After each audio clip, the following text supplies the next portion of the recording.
So our topic is crime. First word for the day, burgeoning. बर्जोनिंग आपका word है। बर्जोनिंग का मतलब होता है तेजी से बढ़ना।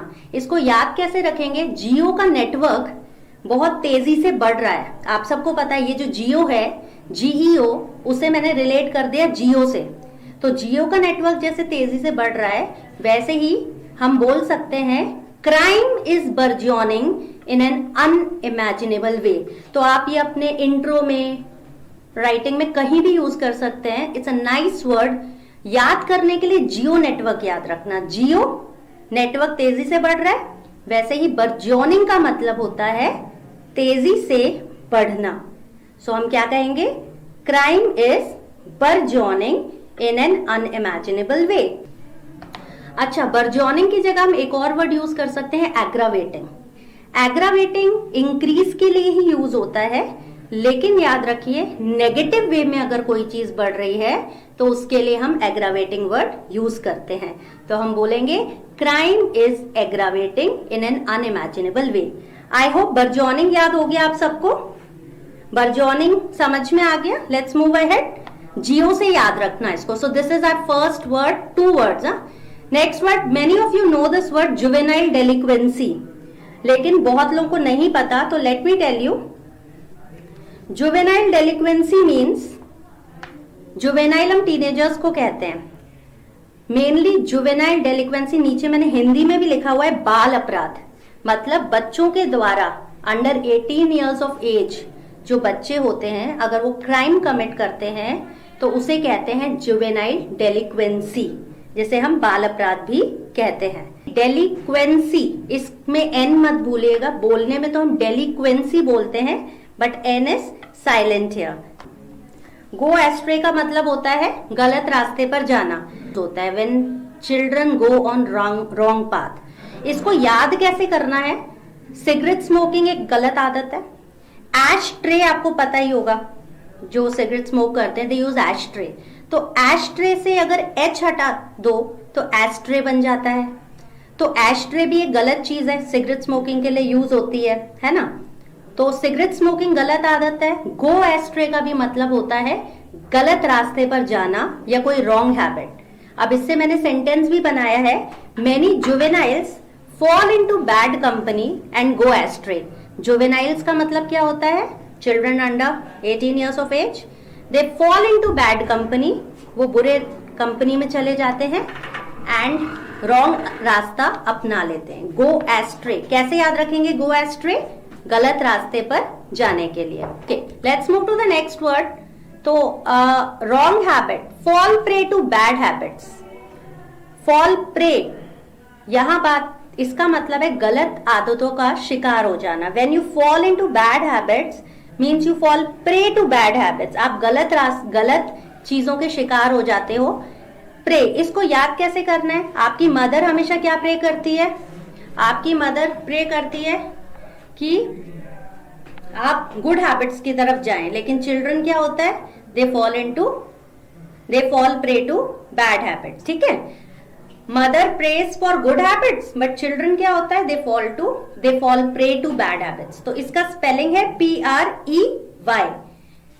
ठीक है, याद रखने का तरीका क्या है? Prey, fall prey to bad habits. Prey का मतलब होता है शिकार होना, तो fall prey to bad habits का मतलब होता है गलत आदतों का शिकार होना। ठीक है, चलो let's move to the next one now.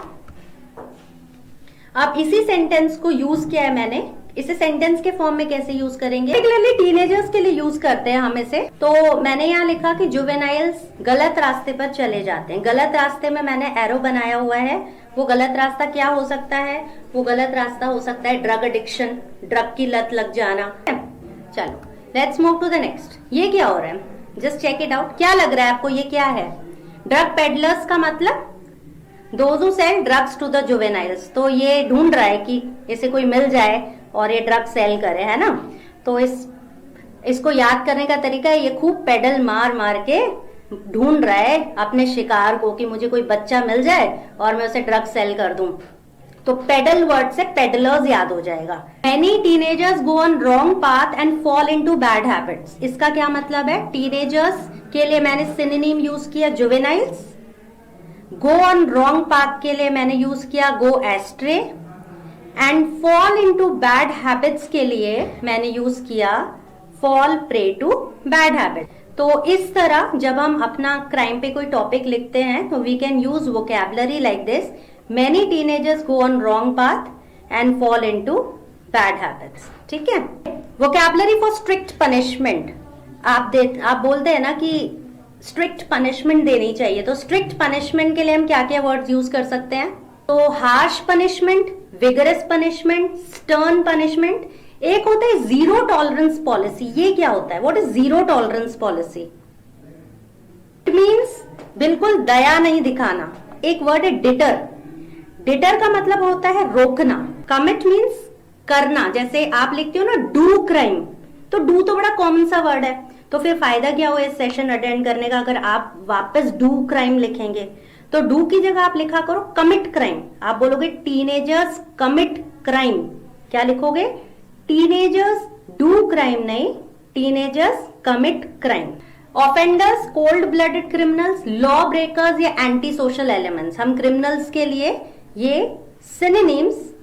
ठीक है, चलो री ऑफेंड का क्या मतलब होता है? तो री वर्ड से पता चल रहा है री ऑफेंड। ऑफेंड करना मतलब क्राइम करना, री का मतलब होता है फिर से करना। अब ये है types of punishment. Let's move. Corporal punishment मतलब मार पिटाई की सजा। ठीक है, डेथ पेनल्टी फांसी की सजा। कैपिटल पनिशमेंट भी डेथ पेनल्टी के लिए यूज होता है। ठीक है, फांसी की सजा को कैपिटल पनिशमेंट भी कहते हैं। इम्प्रिजनमेंट कैद। इम्प्रिजन, बीच में प्रिजन वर्ड आ रहा है। इम्प्रिजनमेंट मीन्स कैद, है ना, send to prison. Life time imprisonment का मतलब होता है उम्र कैद। लाइफ टाइम इम्प्रिजनमेंट मतलब उम्र कैद। और अगर आपको बोलना है कि उसको 5 साल की सजा दी गई थी, तो आप बोलेंगे he was sentenced to 5 years punishment. You will say he was sentenced to 5 years punishment. ये देखो, ये बता रही है डेथ पेनल्टी मतलब काम से गए। अब याद रहेगा ना, you are gone. Death penalty means you are gone. ठीक है, she is telling you that death penalty means you are gone. Okay, तो इससे थोड़ा सा शायद आपको याद रहे। ओके, ये बेचारा गलती तो कर दी। Now he saying I have made a huge mistake. ये पेन है, कुछ स्टूडेंट्स को याद होगा, ये मैंने क्लास में भी बताया, पेन और 10। तो मैं इसे ऐसे याद करवाती हूँ, उसने 10 पेन्स चुराई, उसने 10 पेन चुराई तो उसे जेल भेज देगा। वैसे 10 पेन चुराने पर जेल कोई नहीं भेजता, प्लीज। हाँ, बट ये सिर्फ याद करने के लिए, और स्पेलिंग भी याद हो जाएगी, पेन और 10 के बीच में आई। What is heinous crime? Heinous crime means कोई बहुत ज्यादा घिनौना अपराध। तो मेनली पेनिटेंशरीज या पेनिटेंशरीज इसके लिए ही होती हैं। Types of crime. पेटी मीन्स छोटे मोटे अपराध, जैसे कि पिक पॉकेट, चेन स्नैचिंग, ये पेटी क्राइम में आते हैं। इसे याद कैसे करोगे? पेट होते हैं ना छोटू छोटू से, बहुत लोग या छोटे छोटे से पेट होते हैं, बड़े प्यारे से पपीज होते हैं। पेट से पेटी, छोटा छोटा सा पेट, है ना। सो पेटी क्राइम हम इसे याद कर सकते हैं। White collared crime, shoplifting, absolutely. Shoplifting मतलब दुकानों से सामान चुराना।